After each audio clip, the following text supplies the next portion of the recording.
नमस्कार, आप सभी का स्वागत है हानिया स्टडी पॉइंट में। आप सभी का तहे दिल से धन्यवाद है हमसे जुड़े रहने के लिए। फ्रेंड्स, इस क्लास में हम सिंधु सभ्यता या कांस्ययुगीन सभ्यता के बारे में पढ़ने वाले हैं। इससे पहले हमने पुरा पाषाण काल, मध्य पाषाण काल और नव पाषाण काल के बारे में पढ़ लिया है। वो वीडियो चैनल पर अपलोड है, आप उसे जाकर देख सकते हैं। अगर आप चैनल पर नए हैं तो चैनल को सब्सक्राइब जरूर कीजिए और वीडियो को लाइक और शेयर जरूर कीजिए।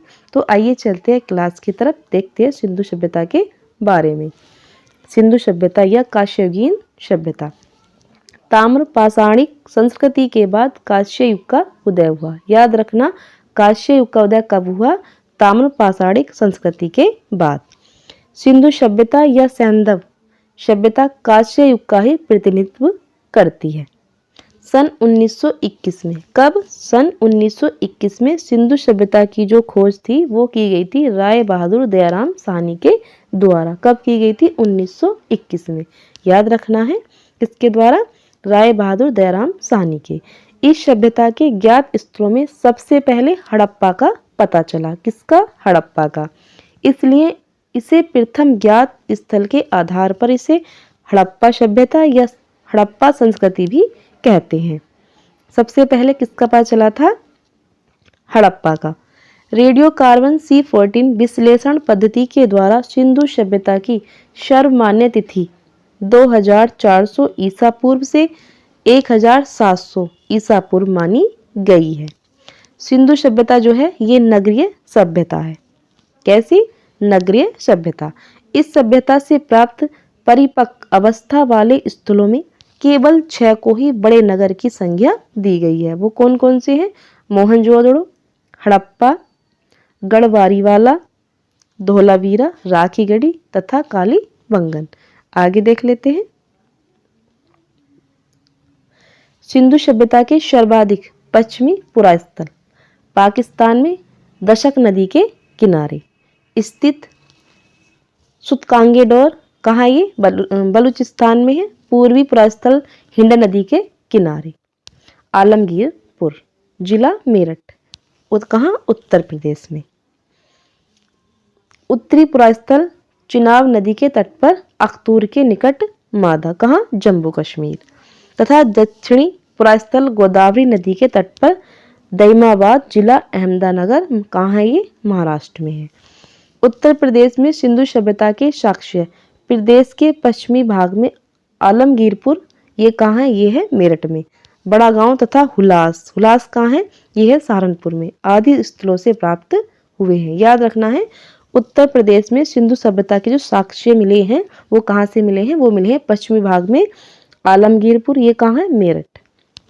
बड़ा गांव तथा हुलास कहाँ है? ये सहारनपुर। आदि स्थलों से प्राप्त हुए हैं। हिंडन नदी के तट पर अवस्थित आलमगीरपुर की खोज सर्वप्रथम भारत सेवक समाज द्वारा की गई थी। ये हिंडन नदी के तट पर अवस्थित, कौन अवस्थित है? आलमगीरपुर। इसका उत्खनन कार्य जो था वो YD शर्मा के निर्देशक में वर्ष 1958 में किया गया था। उत्तर प्रदेश में नई खोजों के अनुसार सैंधव सभ्यता के साक्ष्य बुलंदशहर जनपद के भटपुरा व मानपुरा, मुजफ्फरनगर जनपद के मांडी गांव व कैरात क्षेत्र से प्राप्त हुए हैं। आगे देख लेते हैं। आलमगीरपुर के उत्तर सैंधव कालीन लोग कपास की खेती करते थे। इस सभ्यता के लोग नगरों के बजाय गांवों में रहते थे। सिंधु सभ्यता की जो लिपि थी वो कैसी थी? वो थी भाव चित्रात्मक लिपि। यह लिपि दाईं ओर से बाईं ओर लिखी जाती थी। याद रखना है, दाईं ओर से बाईं ओर लिखी जाती थी। और सिंधु सभ्यता की जो लिपि थी वो भाव चित्रात्मक थी। जब अभिलेख एक से अधिक पंक्तियों का होता था तो पहली पंक्ति दाईं से बाईं ओर तथा दूसरी पंक्ति बाईं से दाईं ओर लिखी जाती थी।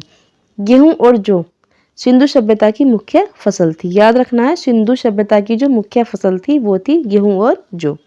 सिंधु सभ्यता में लोग मिठास हेतु शहद का प्रयोग करते थे। सिंधु सभ्यता के जो लोग थे वो मीठे में शहद का प्रयोग करते थे। सिंधु सभ्यता में तौल की जो इकाई थी वो संभवतः 16 के अनुपात में थी। किस अनुपात में थी? 16 के अनुपात में। सिंधु सभ्यता के जो लोग थे वो धरती को उर्वरता की देवी मानकर पूजा करते थे। याद रखना है कि सिंधु सभ्यता के जो लोग थे वो धरती को उर्वरता की देवी मानकर पूजा करते थे, वो धरती की पूजा करते थे।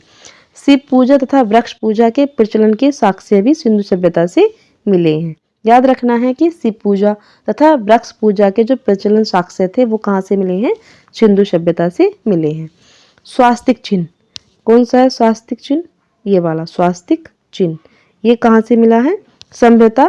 संभवतः ये हड़प्पा सभ्यता की देन है। किसकी देन है ये? हड़प्पा सभ्यता की।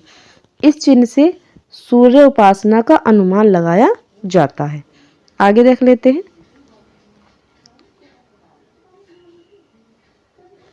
सिंधु सभ्यता में मातृ देवी की उपासना सर्वाधिक प्रचलित थी। याद रखना है किसकी? मातृ देवी की। सिंधु सभ्यता के विनाश का संभवतः सबसे प्राचीन कारण बाढ़ था।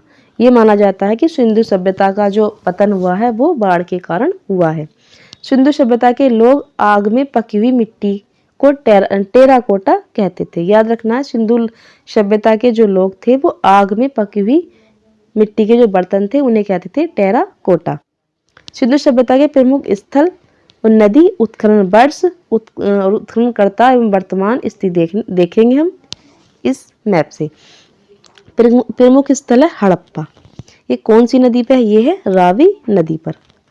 वर्ष है 1921 में। कब खोज हुई थी इसकी? हड़प्पा की 1921 में।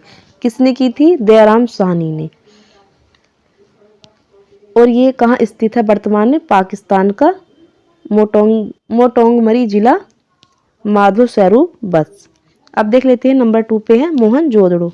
ये कौन सी नदी पर है? ये है सिंधु नदी पर। कब हुई थी खोज? 1922 में। किसने की थी? राखल दास बनर्जी ने। और वर्तमान में ये कहाँ है? वर्तमान में ये है अब पाकिस्तान के सिंध प्रांत का लरकाना जिले में। अब देख लेते हैं नंबर 3 पर चंद हुदड़ो। एक मिनट, चंद हुदड़ो ये कौन सी नदी पर है? ये है सिंधु नदी पर।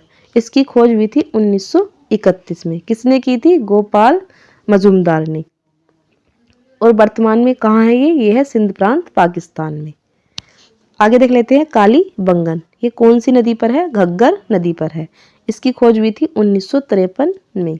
किसके द्वारा हुई थी? बीबी लाल एवं बीबी के थापर के द्वारा। वर्तमान में कहाँ है ये? राजस्थान का हनुमानगढ़ जिला में है ये। आगे देख लेते हैं कोटदीजी। ये कहाँ है? ये सिंधु नदी पर है। और कौन से वर्ष में इनकी खोज हुई थी? 1953 में। किसने की थी? फजले अहमद ने। वर्तमान में कहाँ है ये सिंध प्रांत पाकिस्तान का खैरपुर नामक स्थान। आगे देख लेते हैं रंगपुर। ये कौन सी नदी पर है? ये है मादर नदी पर। इसकी खोज हुई थी 1953 से 54 के बीच। किसने की थी? रंगनाथ राव ने। वर्तमान में कहाँ है ये? गुजरात का काठियावाड़ जिला। आगे देख लेते हैं रोपड़। रोपड़ कौन सी नदी के किनारे है? सतलज। खोज हुई थी 1953 से 56 के बीच में। किसने की थी? यज्ञदत्त शर्मा ने। वर्तमान में कहाँ है? पंजाब का रोपड़ जिले में। आगे देख लेते हैं लोथल। लोथल कौन सी नदी पर है? भोगवा नदी पर। इसकी खोज हुई थी 1955 एवं 1962 के बीच में। किसने की थी? रंगनाथ राव ने। वर्तमान में कहाँ है? गुजरात का अहमदाबाद जिला। आगे देख लेते हैं आलमगीरपुर। ये कौन सी नदी पर है? हिंडन नदी पर। खोज हुई थी 1958 में। किसने की थी? यज्ञदत्त शर्मा ने। वर्तमान में कहाँ है ये? उत्तर प्रदेश के मेरठ जिले में। आगे देख लेते हैं 10 सुतकांगे डोर। कौन सी नदी पर है ये? दसक नदी पर है। इसकी खोज 1927 से 1962 के बीच हुई थी। किसने की थी? ऑरेंज स्टाइल ने। जाल डेल्स ने इसकी खोज की थी। वर्तमान में पाकिस्तान के मरकान में समुद्र तट के किनारे है ये स्थान। अब देख लेते हैं बनमाली। बनमाली जो है ये रंगोई नदी के किनारे है। इसकी खोज हुई थी 1974 में। किसने की थी? रविंद्र सिंह विशिष्ट ने की थी इसकी खोज। वर्तमान में हरियाणा का हिसार जिले में ये स्थान है। आगे देख लेते हैं धौलावीरा।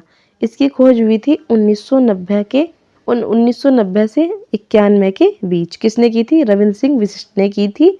और ये अब जो ये है ये कहाँ है? गुजरात के कच्छ जिले में। आगे देख लेते हैं। अब देख लेते हैं ऐतिहासिक काल। ऐतिहासिक काल को ही लोहा काल कहा जाता है।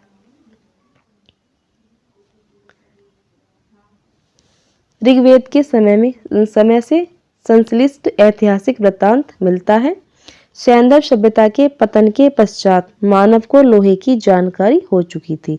याद रखना, सैंधव सभ्यता के पतन के पश्चात मानव को लोहे की जानकारी हो चुकी थी।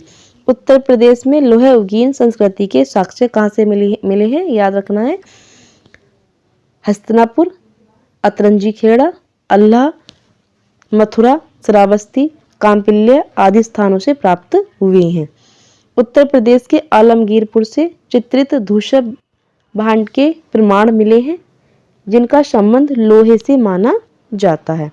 हस्तिनापुर एवं अतरंजी खेड़े की खुदाई से लोह, धातुमल तथा भट्टियां प्राप्त हुई। याद रखना, कहाँ से? हस्तिनापुर एवं अतरंजी खेड़े से, जो यह स्पष्ट करती हैं कि यहाँ के निवासी लोहे को गलाकर इससे विभिन्न प्रकार के उपकरण के निर्माण में निपुण थे। अब हमने इस वीडियो में सिंधु घाटी सभ्यता पढ़ी है। नेक्स्ट वीडियो हम वैदिक सभ्यता पढ़ने वाले हैं। अगर आप चैनल पर नए हैं तो चैनल को सब्सक्राइब जरूर कीजिए और वीडियो को लाइक और शेयर जरूर कीजिए। धन्यवाद।